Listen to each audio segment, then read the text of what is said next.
Good morning class.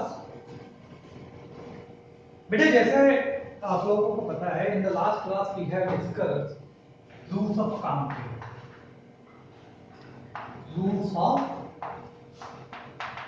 Accounting and we were discussing the modern approach. और जब हम modern approach की बात किए थे, so we have classified the accounts into 4 categories and what are they? Asset, liabilities, expenses and incomes. Very good.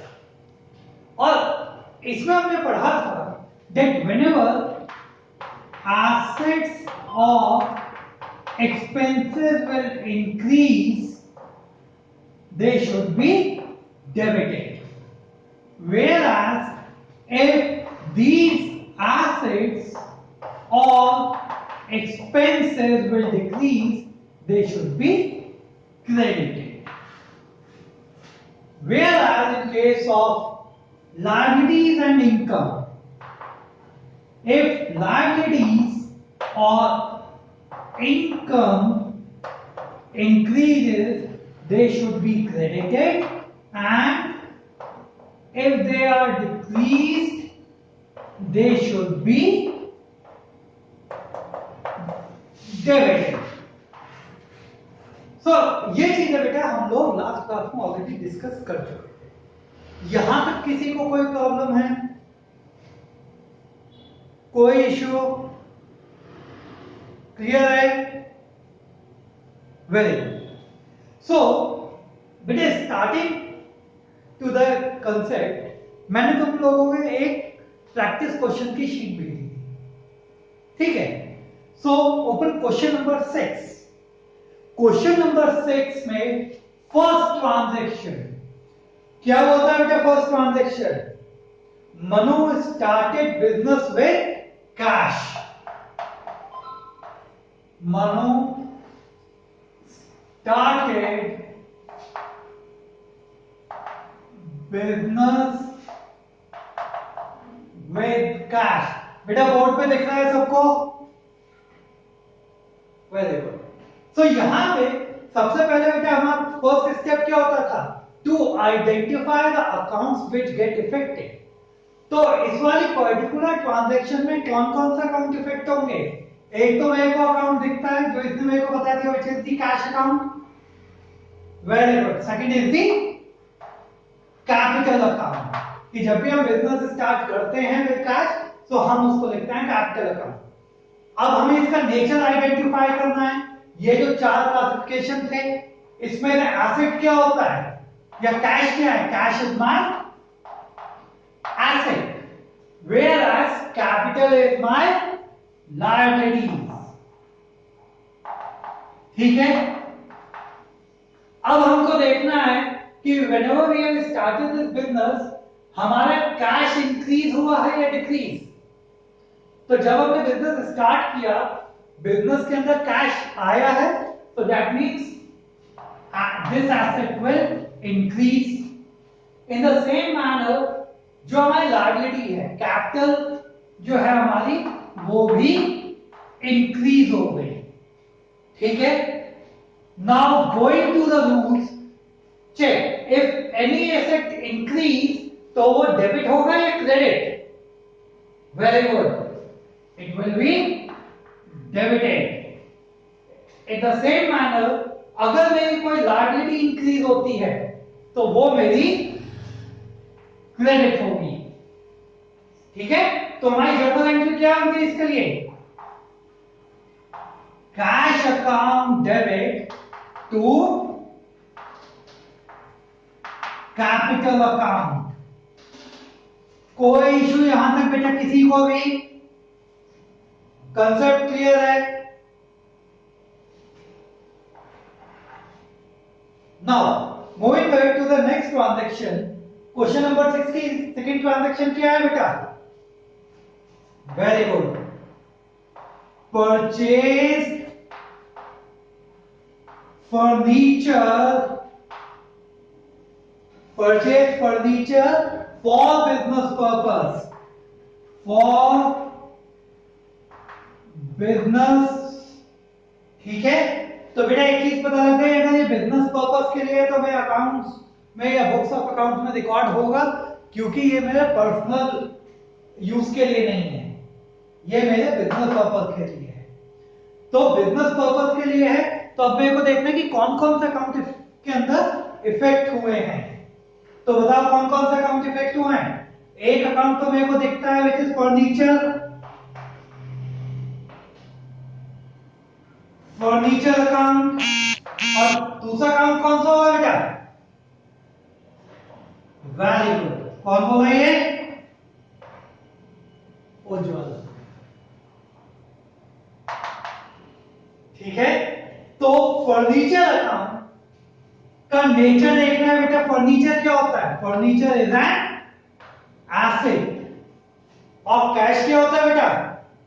Cash is also an asset. Very good. अब बताएं, when I have purchased this furniture, this asset will increase or decrease? It will increase and cash will decrease. यहां तक चीजें समझ आ रही है बच्चों? Now check the rules. If any asset increases, it should be debited, and if any asset decreases, it should be credited. तो इसकी entry क्या बन जाएगी बेटा?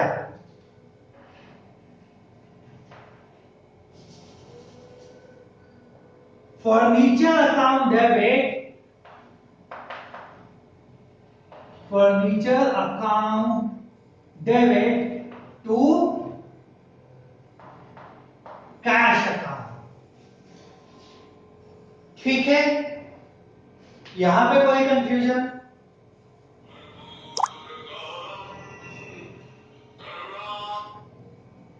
क्लियर है बेटा यहां तक?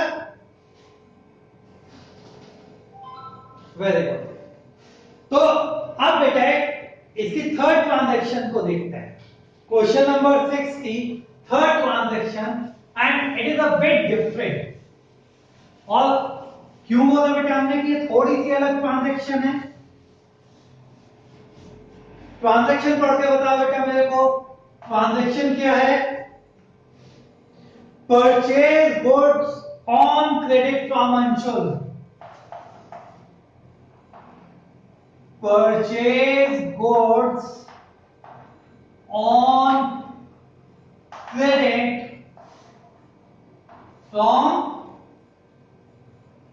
अंशुल।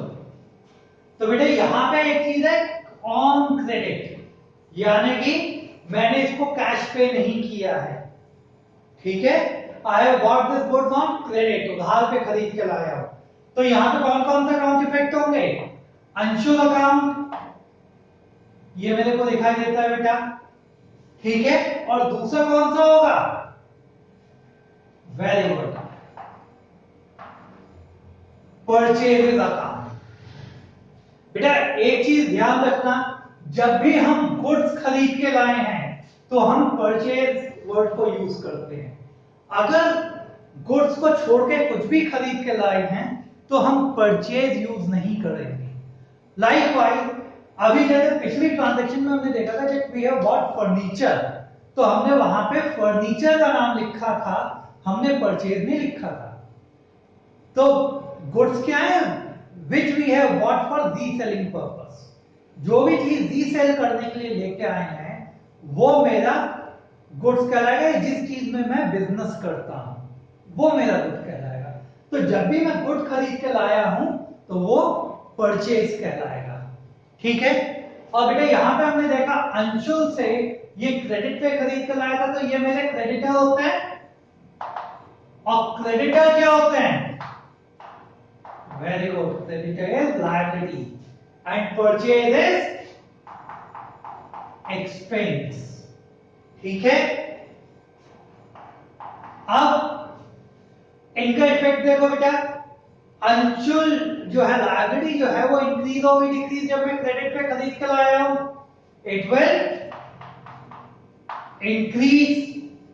और in the same manner my expense will also increase.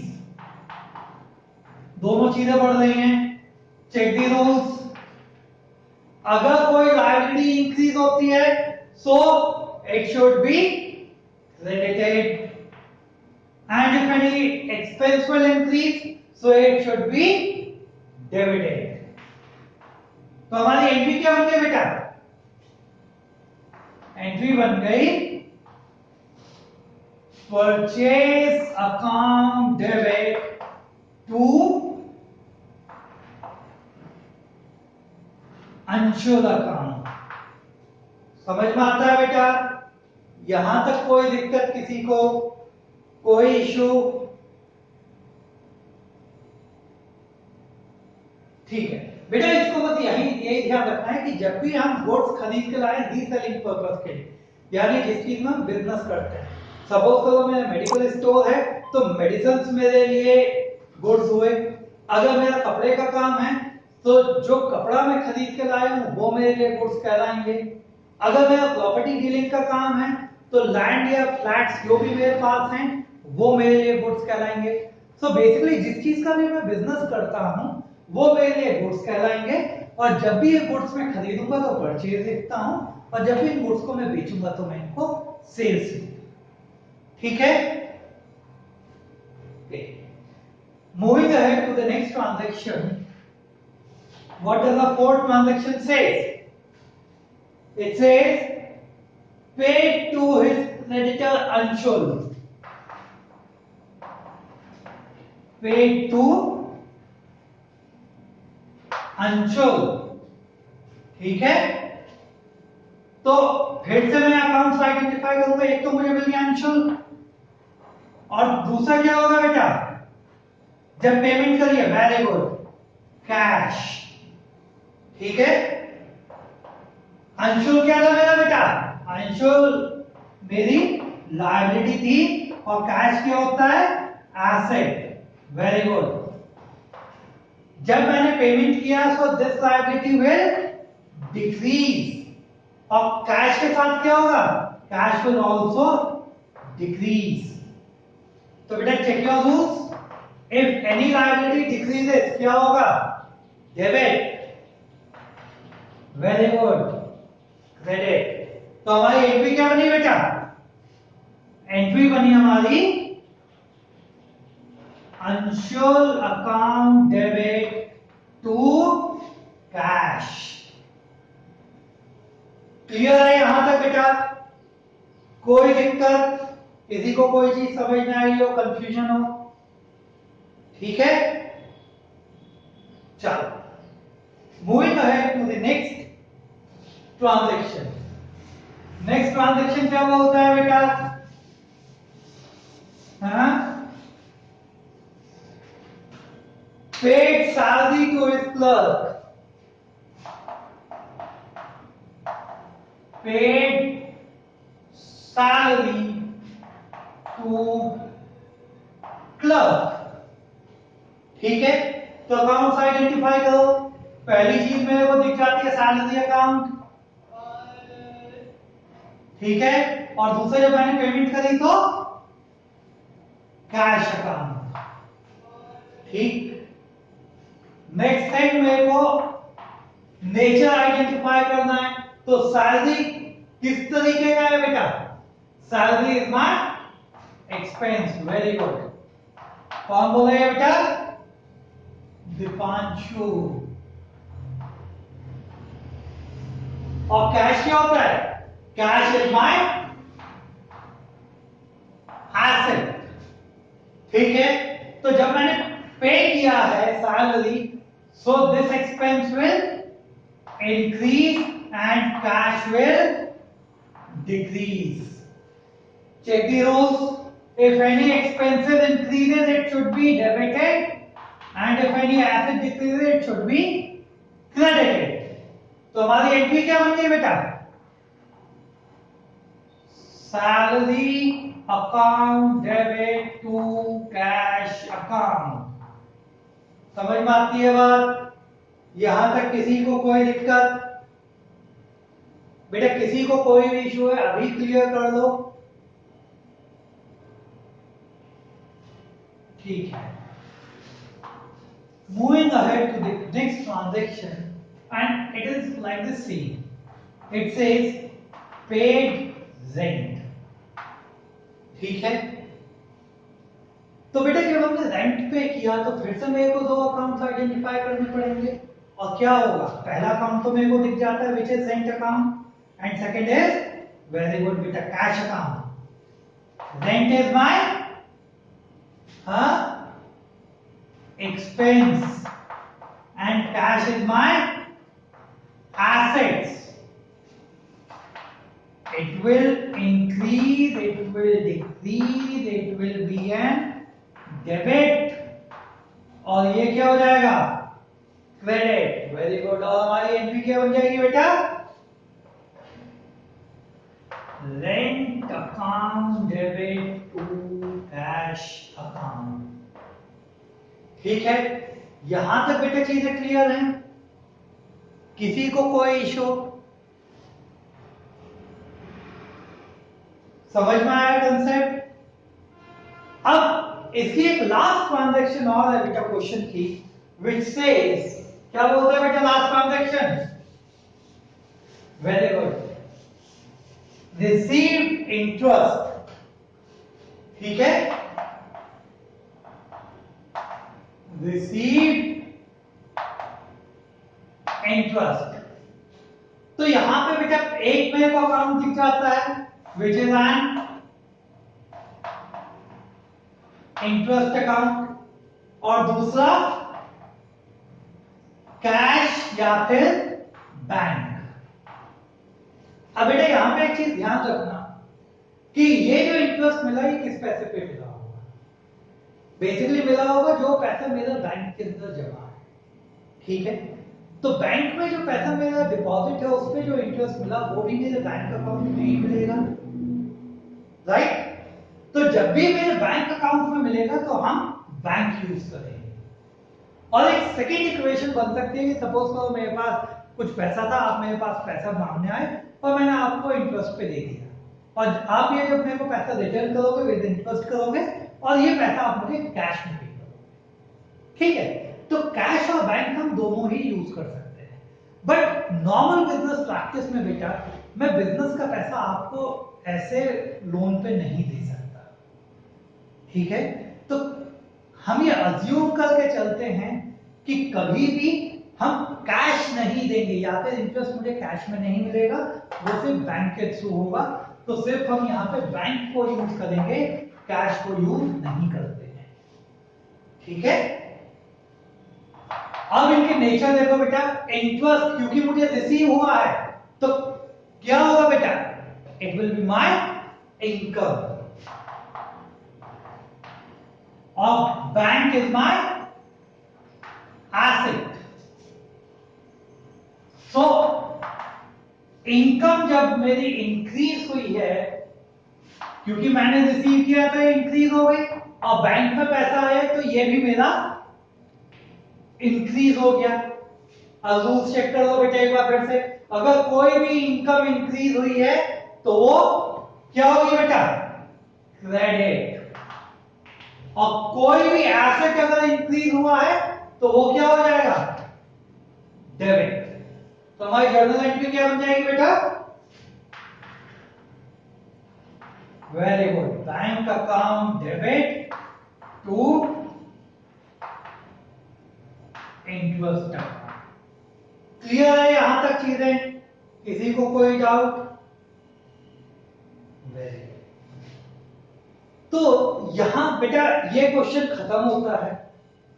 मैंने और भी क्वेश्चंस आपको भेजे थे, उनको एक बार ट्राई करना अपने आप से, और कोई भी क्वेरी होती है तो बेटा मेरे से पूछ लेना। ठीक है, अब एक नया टॉपिक और स्टार्ट करते हैं आज के लिए। ठीक है, जिसको हम बोलते हैं टी अकाउंट। ठीक है, अब ये टी अकाउंट क्या है बेटा, बहुत आसान है, बस 5 मिनट ध्यान देना बेटा, आपको काफी चीजें क्लियर हो जाएगी। बेसिकली जब हम टी अकाउंट की बात करते हैं तो एक बड़ा सा टी बना, ठीक है, ये एक बड़ा टी बन गया बेटा। अब इसमें दो छोटे छोटे कॉलम और बना दो। यस, अमाउंट्स के अमाउंट, पार्टिकुलर्स,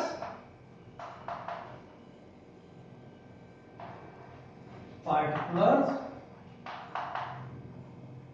पार्टिकुलर्स। ठीक है बेटा, अब अगर आप इसे ध्यान से देखोगे, ये अकाउंट मेरा दो हिस्सों में बटा हुआ है, लेफ्ट साइड और राइट साइड। तो ये जो मेरी लेफ्ट साइड है इसको बोलते हैं डेबिट, और ये जो मेरी राइट साइड है इसको बोलते हैं क्रेडिट। ठीक है, अब बेटा मैंने क्लासिफिकेशन किया था, चार तरीके से किया था। तो ध्यान रखना, जब भी मैं एसेट्स की या एक्सपेंसेस की बात करता हूं, किसकी? एसेट्स या एक्सपेंसेस की, डेबिट साइड मेरी प्लस साइड होगी और क्रेडिट साइड मेरी माइनस साइड होगी। इसका मतलब क्या है बेटा? जब भी मेरा एसेट बढ़ेगा वो मेरा डेबिट साइड पे दिखाई देगा, और जब भी मेरा एसेट कम होगा वो मेरा क्रेडिट साइड पे दिखाई देगा। ठीक है, इन द सेम मैनर अगर मैं इसको और बनाता हूं बेटा, एक और, पार्टिकुलर्स अमाउंट, पार्टिकुलर्स अमाउंट। अगर मैं ये लायबिलिटीज के लिए बनाता हूं, लायबिलिटीज या फिर इनकम के लिए, तो बेटा डेबिट हमेशा लेफ्ट साइड होगा, ठीक है, और क्रेडिट हमेशा राइट साइड ही होगा, इसमें कभी चेंज नहीं होगा।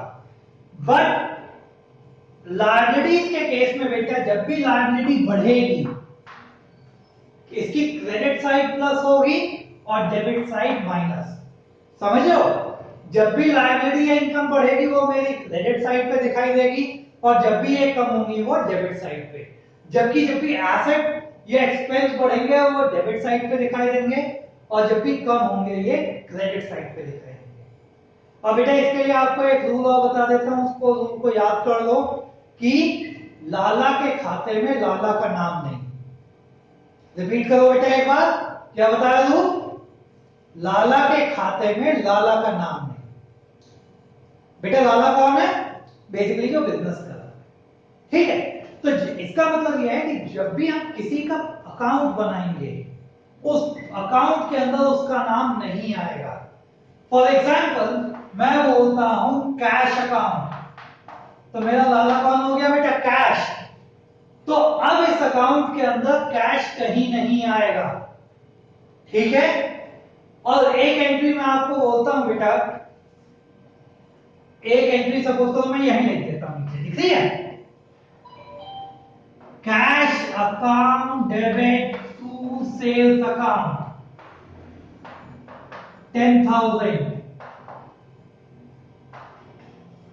ठीक है, तो कैश की एंट्री है तो बेटा कैश इसके अंदर नहीं आएगा। अब एक चीज और बताओ, कैश सेल की वजह से हमारा कैश इंक्रीज होगा या डिक्रीज? इंक्रीज होगा। तो इंक्रीज होगा तो किधर दिखेगा? डेबिट साइड या credit side? Very good, debit side. तो इसको मैं लिखूंगा कैसे बेटा? कैश में इंक्रीज किसकी वजह से हुआ है? सेल्स की वजह से। तो इसको लिख देंगे टू सेल्स, और अमाउंट कितना? 10,000। कोई कंफ्यूजन बेटा? एक बार फिर बता देता हूं बेटा, ध्यान से सुनो। हमने बोला जब भी कैश अकाउंट बनाएंगे तो कैश के अंदर कहीं भी कैश का नाम नहीं आएगा। कैश अकाउंट के अंदर ना कैश यहां पे लिखा जाएगा और ना कैश यहां पे लिखा जाएगा। अभी मैंने तुम्हें एक चीज बताई थी, ठीक है? पर ये इंक्रीज या डिक्रीज किसकी वजह से हुआ है वो लिखा जाएगा। तो पर्टिकुलर ट्रांजैक्शन में कैश मेरा इंक्रीज हुआ है due to sales. So if my cash is increasing due to sales, so it should be recorded that cash is increasing due to sales and the amount is 10,000. In the same manner, suppose I say if I paid rent rupees 2000, rent account debit 2000 to cash, तो बेटा इस transaction की वजह से मेरा cash increase होगा या decrease? Cash will decrease. और किसकी वजह से हो रहा है? रेंट की वजह से। तो हम यहां लिख देंगे रेंट 2000। और बेटा एक चीज और ध्यान रखो, जब भी क्रेडिट साइड पे लिखेंगे हम इसको लिखते हैं बाय। क्लियर है? तो बेटा इस तरीके से हम इन ट्रांजैक्शंस को अकाउंट में नोट करते हैं। तो जो वर्कशीट भेजी है बेटा उसमें कुछ ट्रांजैक्शंस हैं,